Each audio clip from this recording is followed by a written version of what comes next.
Hello friends, एक बार आपका फिर से स्वागत है मिश्री के यूट्यूब के स्टडी मंत्र चैनल पर। जैसा कि अपन प्रीवियस लेक्चर में पढ़ लिया था कि इंट्रोन्स क्या होता है, और आज अपन पढ़ेंगे प्लांट ट्रांसक्रिप्शन फैक्टर्स की प्लांट ट्रांसक्रिप्शन फैक्टर्स क्या होते हैं, कब उनको डिस्कवर किया गया था। तो प्लांट ट्रांसक्रिप्शन फैक्टर होते हैं वो plant transcription factors.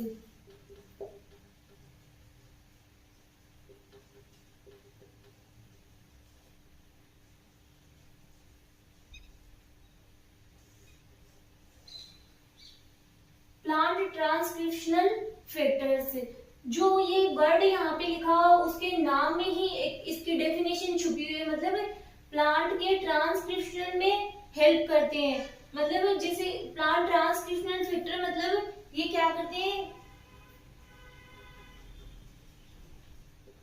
Gene expression को कंट्रोल करते हैं। किनमें? प्लांट्स में।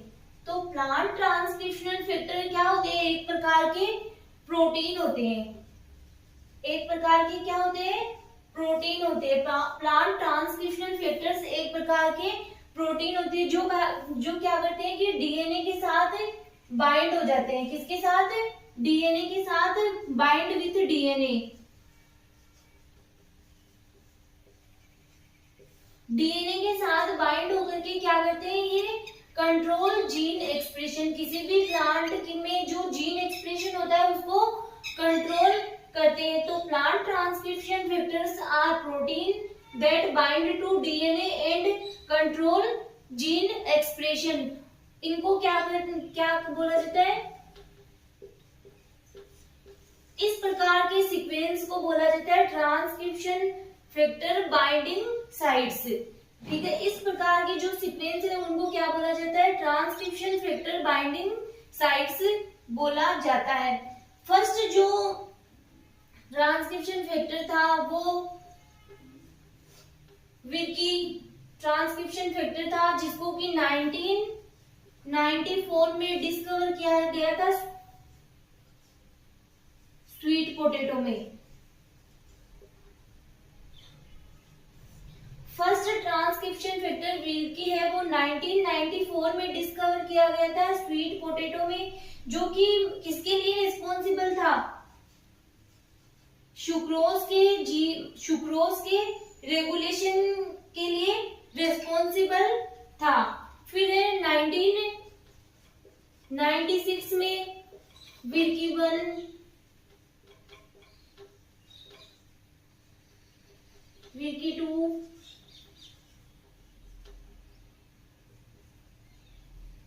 विर्की 3 ट्रांसक्रिप्शन फैक्टर को डिस्कवर किया था, जो कि किसके लिए रिस्पॉन्सिबल थे? पैथोजेनेसिस के लिए। प्लांट्स में पैथोजेनेसिस के लिए रिस्पॉन्सिबल बताया गया है। फिर 2000 में एक और ट्रांसक्रिप्शन फैक्टर डिस्कवर किया गया, जो कि किसमें किया गया? अरेडोप्सिस थेलियाना नामक प्लांट में डिस्कवर किया गया था। तो ये आगे अपन इसको पहले लिख लेते हैं।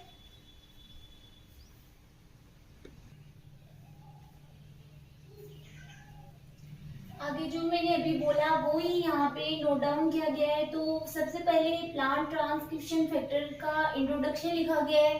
तो इंट्रोडक्शन में लिखा गया कि ट्रांसक्रिप्शन फैक्टर आर प्रोटीन। तो ट्रांसक्रिप्शन फैक्टर्स क्या होते हैं? एक प्रकार के प्रोटीन होते हैं that bind to DNA and help to control gene expression. जो किसके साथ बाइंड हो जाते हैं? डीएनए के साथ बाइंड हो जाते हैं और control gene expression, gene expression का कंट्रोल करते हैं। We call the sequence to which they bind. इस प्रकार के सीक्वेंस को अपन क्या कहते हैं? Transcription factor binding sites, TFBS। ठीक है, ये इसकी डेफिनेशन लिख सकते हो या फिर इंट्रोडक्शन लिख के आप लिख सकते हो। बहुत इजी है कि ट्रांसक्रिप्शन फैक्टर एक प्रकार के प्रोटीन होते हैं जो कि डीएनए के साथ बाइंड हो जाते हैं और बाइंड होकर के जीन एक्सप्रेशन को कंट्रोल करते हैं। इस प्रकार के बाइंडिंग सीक्वेंस को क्या कहा जाता है? ट्रांसक्रिप्शन फैक्टर बाइंडिंग साइट्स कहा जाता है। फिर अपन इसकी हिस्ट्री में पढ़ते हैं कि first transcription factor Wilkie was identify इन 1994। यह स्वीट पोटैटो के सुक्रोज रेगुलेशन में जीन एक्सप्रेशन के लिए इन्वॉल्व होता है। कि जैसा कि मैंने आपको बताया था कि जो फर्स्ट ट्रांसक्रिप्शन फैक्टर था वो कौन सा था, विल्की, जिसको कि स्वीट पोटैटो में डिस्कवर किया गया था, जो कि किसके लिए, सुक्रोज की रेगुलेशन में के लिए हेल्प करता है। तो वही आपके यहाँ पे लिखा हुआ है। नेक्स्ट, इन 1996 Wilkie transcription factor Wilkie Y1, Wilkie 1, Wilkie 2, WRKY3 को पैथोजेनेसिस जीन एक्सप्रेशन में उनकी भूमिका के लिए आइडेंटिफाई किया गया। जो मैंने बताया वो ही यहाँ पे लिखा हुआ है कि नेक्स्ट 1996 में WRKY1, WRKY2, WRKY3 को आइडेंटिफाई किया गया। नेक्स्ट, इन 2000 एरेडोक्सीथेलियाना में ट्रांसक्रिप्शन फैक्टर को आइडेंटिफाई किया गया। बहुत इजी लैंग्वेज में लिखा हुआ है, तो आप इसको नोट डाउन कर सकते हैं। ट्रांसक्रिप्शन फैक्टर जो होता है उसकी स्ट्रक्चर में 3 टाइप के डोमेन प्रेजेंट होते हैं। जैसा कि आप यहाँ पे देख सकते हो लिखे हुए 3 टाइप के डोमेन प्रेजेंट होते हैं। फर्स्ट है DBD, DNA binding domain. Second है TAD, trans activating domain. Third है SSD, सिंगल सेंसिंग डोमेन। तीनों के अलग अलग फंक्शन होते हैं। ये एक प्रकार के ट्रांसक्रिप्शन फैक्टर के स्ट्रक्चर में प्रेजेंट होते हैं ये तीनों डोमेन। तो यहाँ पे लिखा हुआ है structure of transcription factor. Transcription factors are modular in structure that contain the following domain. और निम्न प्रकार के डोमेन पाए जाते हैं। फर्स्ट है DNA binding domain DBD, which attach to specific sequence of DNA. जो कि DBD होता है वो क्या करता है, किसके साथ, डीएनए का जो स्पेसिफिक सीक्वेंस होता है उसके साथ अटैच होता है। नेक्स्ट है ट्रांस एक्टिवेटिंग डोमेन TAD, जिसकी शॉर्ट फॉर्म क्या है, TAD, जिसमें ट्रांस को रेगुलेटर जैसे अन्य प्रोटीन के लिए बाइंडिंग साइट्स शामिल होती है। जो TAD होता है ट्रांस एक्टिवेटिंग डोमेन, इसमें क्या होता है, ट्रांस को रेगुलेटर जैसे कोई अन्य प्रोटीन है उनके लिए भी बाइंडिंग साइट्स शामिल होती है। थर्ड है signal sensing domain. Signal sensing domain मतलब इसके नाम में ही इसकी डेफिनेशन छुपी है कि सिग्नल सेंसिंग डोमेन ये क्या करता है, एक्सटर्नल सिग्नल्स होते हैं उनको सेंस करता है। और फिर क्या होता है, उसके बदले में क्या होता है, जब ये सेंस करता है तो जो ट्रांसक्रिप्शन एक्टिवेटिंग जो कॉम्प्लेक्स है वहां से क्या होता है, रिस्पॉन्स प्राप्त होता है बाकी हिस्सों तक। जो एक्सटर्नल सिग्नल को सेंस करता है और रेस्पॉन्स में इन सिग्नल्स को ट्रांसक्रिप्शन कॉम्प्लेक्स में बाकी हिस्सों तक पहुंचाता है। ये इसका फंक्शन है किसका, सिग्नल सेंसिंग डोमेन का।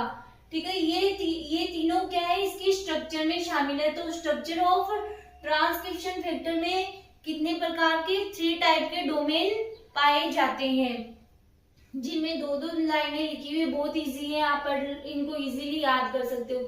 फिर है फंक्शन ऑफ ट्रांसक्रिप्शन फैक्टर्स। अब इसके नॉर्मली 2-3 फंक्शन यहाँ पे लिखे हुए जो भी बहुत इजी है, आप इनको आराम से अच्छे से याद कर सकते हो। फर्स्ट है रेस्पॉन्स,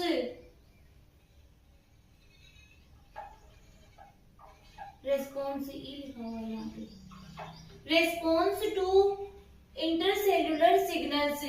किसके प्रति, कि जो इंटरसेल्युलर सिग्नल्स है उनके प्रति क्या करता है, ये रेस्पॉन्स करता है। कौन, ट्रांसक्रिप्शन फैक्टर।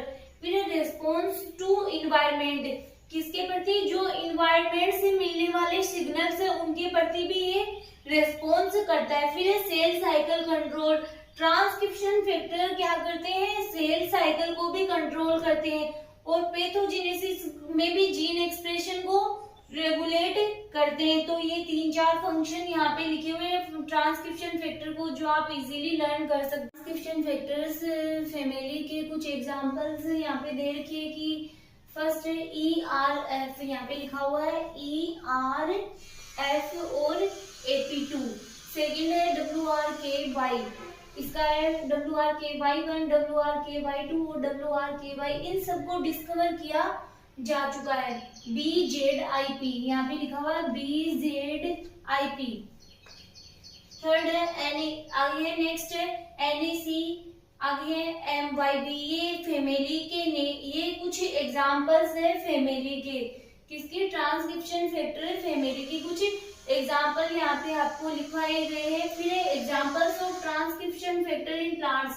अब कुछ प्लांट्स के एग्जांपल दे रखे कि उनमें ट्रांसक्रिप्शन फैक्टर को डिस्कवर कर लिया गया और वो क्या किसके लिए रेस्पॉन्सिबल होते हैं। तो टोबैको में MYB ट्रांसक्रिप्शन फैक्टर को डिस्कवर किया गया जो स्ट्रेस टॉलरेंस, यहाँ पे लिखा हुआ है टॉलरेंस इन टोबैको। फिर वीट में early response to TANAC2 transcription factor को डिस्कवर किया गया जो कि क्या करता है टू हाइपर ऑस्मोटिक स्ट्रेसेस के लिए जीन एक्सप्रेशन को कंट्रोल करता है।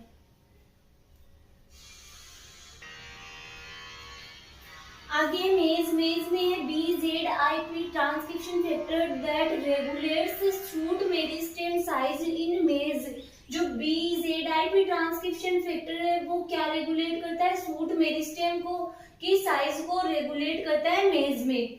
Next sunflower, the sunflower transcription factor HAWRKY76। ये क्या है ट्रांसक्रिप्शन फैक्टर डिस्कवर किया गया है तो जो कि क्या करता है that growth and flood tolerance in sunflower. तो ये कुछ एग्जांपल्स है, जरूरी नहीं आपको सारे ही लिखो, आप इनमें से एक दो जो आपको इजी लगे वो लर्न करके आप अपने नोटबुक में नोट कर सकते हो। तो ये आपका ट्रांसक्रिप्शन फैक्टर वाला टॉपिक भी कंप्लीट हो चुका है। तो आगे से आगे मेरे वीडियोस को आपका कोई भी वीडियो या कोई भी टॉपिक आपका छूटे नहीं, इसके लिए मेरे चैनल को सब्सक्राइब कीजिए ताकि आपको आगे नेक्स्ट टू नेक्स्ट वीडियो मिलता रहे, नेक्स्ट टू नेक्स्ट टॉपिक मिलता है।